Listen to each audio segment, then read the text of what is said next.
E entre os brasileiros que sofreram com o regime militar, até hoje, os índios nunca tinham sido citados. Mas tribos inteiras foram obrigadas a deixar as terras em que viviam. Foram exterminadas.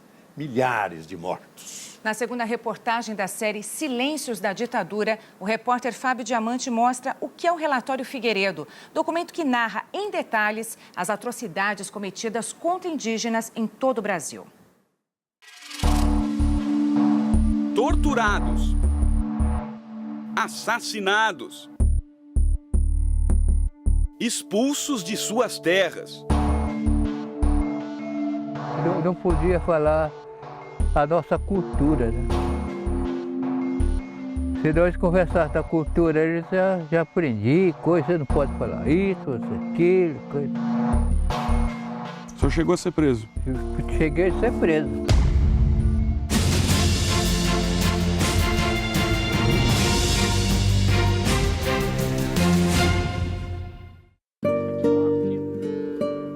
Talvez esse seja o maior silêncio da ditadura no Brasil. 50 anos depois do golpe militar, e os índios ainda não são considerados pelo governo como vítimas dos militares. O impressionante é que não faltam provas disso, muitas ainda vivas. É o caso de seu Euclides, índio Krenak de 104 anos. Ele é o mais velho da tribo, que vive perto da cidade de Resplendor, em Minas Gerais. Os índios eram inocentes, sabe? Não sabia nada, nada mesmo. Aí só pescava, beira do rio, coisa, acendendo fogo em cima da pedra, tudo isso, tudo. Posava em cima das pedras, tudo.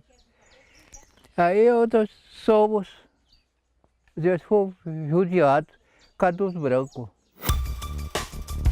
E quem judiava era o órgão criado para proteger. O Serviço de Proteção ao Índio, o SPI, montou nas mãos dos militares uma operação de extermínio. Essa imagem é de um desfile do SPI que mostrava sem nenhum constrangimento suas técnicas de tortura. O velho Krenak lembra da chegada dos militares à tribo. Chegaram e esparramou, coisa, prendia.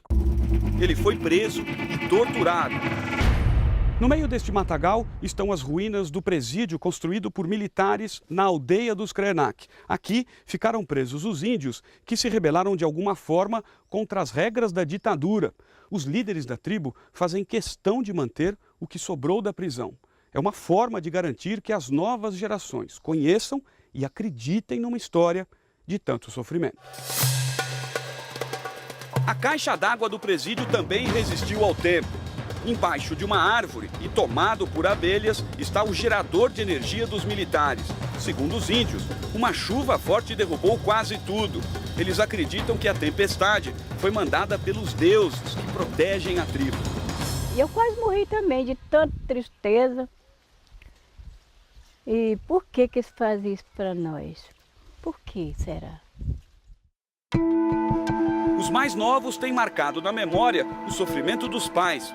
Oredes, que hoje tem 43 anos, foi expulso da tribo com toda a família quando era um menino. Chegaram e falaram, vocês têm que desocupar a terra, meu pai não queria. Meu pai faleceu lá. Foi levado à força e acabou falecendo lá. Falava todas as noites.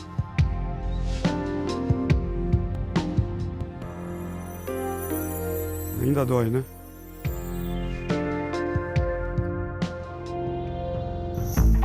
Para os que vivem nos gabinetes e preferem papéis, o encontro do chamado Relatório Figueiredo no ano passado é outra prova indiscutível.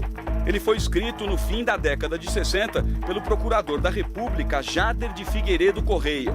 Na verdade, quando se pensa nos milhares de quilômetros que ele percorreu, muito disso, ou a maioria disso, foi adentrando a mata, foi andando com mateiro, foi abrindo picada a facão. O autor morreu num acidente de ônibus em 1976, acreditando que seu trabalho tinha se perdido num incêndio. Era mais uma mentira contada pelos homens de farda. 7.000 páginas do documento estavam numa caixa, nos porões do Museu do Índio, no Rio de Janeiro. E quando eles mostraram uma das caixas, dizendo que talvez aquilo poderia servir à pesquisa que a gente tem desenvolvido para subsidiar a Comissão Nacional da Verdade, ali foi então identificado, eu vi a assinatura do Jader de Figueiredo Corrêa. E o relatório é direto. Índios foram crucificados. Eles eram obrigados a castigar os parentes. Filhos tiveram que espancar as próprias mães. Para acabar com tribos inteiras, militares entregaram aos índios roupas e cobertores infectados com o vírus da varíola. Veneno era misturado com açúcar.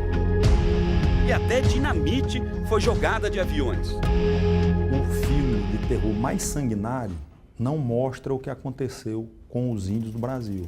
Eu estudei a ditadura, li muita coisa, estudei muita coisa. Quando eu vi o relatório Figueiredo, eu falei, mas eu não sabia nada disso, né? Então essa é uma história que os historiadores não sabem, os jornalistas não sabem. O relatório retrata o extermínio de tribos em 15 estados do país. No Amazonas, os Waimiri-Atroari foram os mais atacados. Segundo o Comitê Estadual da Verdade, mais de 2.000 acabaram mortos em apenas 2 anos durante a ditadura. Só esse povo Waimiri-Atroari triplica, pelo menos, os mortos, né, para a ditadura militar praticamente houve, né? Até hoje, pouco amistosos com o homem branco, os Waimiri-Atroari nunca aceitaram a construção da BR-174, que corta a reserva da tribo.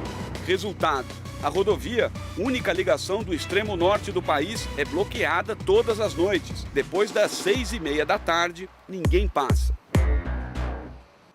De volta à terra dos Krenak, em Minas Gerais, Douglas, um dos líderes da tribo, nos conta que a Comissão da Verdade do governo federal prometeu conhecer todo esse sofrimento de perto no mês que vem. Os Krenak só recuperaram as terras em 1997, mas já estava tudo destruído. Os pouco mais de 300 índios são obrigados a viver hoje da extração do leite. Douglas tem no colo teses de mestrado e doutorado sobre o sofrimento de seu povo, mas a tribo quer mais do que isso. Se for mais um estudo, a gente agradece, né? Porque conversar é sempre bom, mas eu acho que ficar na mesma coisa, aí eu acho que já é perder tempo. Não foi só a violação dos direitos no sentido disso que nós estamos falando, de tirar terras, de matar e tal, mas também de reduzir o anonimato, de tornar essas pessoas invisíveis, porque nós não sabíamos. Antes de partirmos, um pedido. Os índios querem nos mostrar um pouco da cultura perdida. Com bambus, que eles chamam de cricrós, tocam uma música. Para nós, soou como um triste sopro de quem incrivelmente ainda resiste.